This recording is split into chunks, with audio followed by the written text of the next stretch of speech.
Welcome back. The new Johannesburg Mayor, Tata Morero, says the Democratic Alliance will have to answer to any red flags that are raised as he takes office.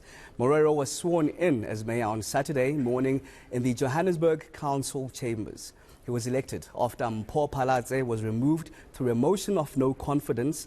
I filed this report just a bit earlier. After raising his right hand and taking an oath of office, Tata Morero has been sworn in as the new Johannesburg mayor.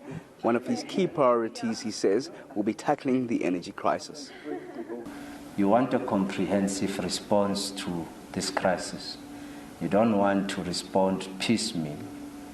Currently, we're responding piecemeal, putting a transformer there, 6 months later it has exploded, and so on and so on. So you need to then say, how do we also reduce the burden on the grid to ensure that at least the grid is given to business and commercial sites? Another promise here is to unravel what went wrong with the DA's governance with Mpho Phalatse as the mayor. There's quite a number of issues that we are going to raise against the DA in the next few weeks, which should prove to society that the holier than thou are actually worse than people think.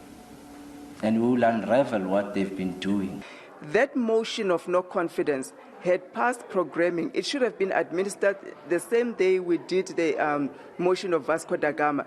If Councillor Vasco da Gama didn't hide information that legal had given to him.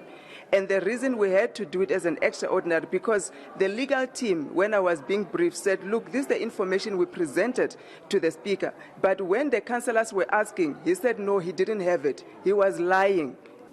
A few weeks ago, we were in Soweto, where it seemed like the former mayor Mpho Phalatse and the Soweto residents were actually finding each other on the energy crisis. We gave Mpho Phalatse a lifeline that she chose to ignore, and that's why she drowned. We never had a plan. I can't tell you now what was the plan of action. Come to Soweto, speak to millions of people, and just speak hot air. There's no plan. Let's not lie to each other. And that's why she drowned. In the ocean, you only get one opportunity to receive a lifeline. And the people of Soweto gave her a lifeline. When you came here, the biggest march out of Soweto to come to the mayor's office in the history of this country, people thought that we were going to eat her alive. We gave her a lifeline. She did not respect the lifeline, and that's why she drowned in the ocean and the sharks have her in the belly.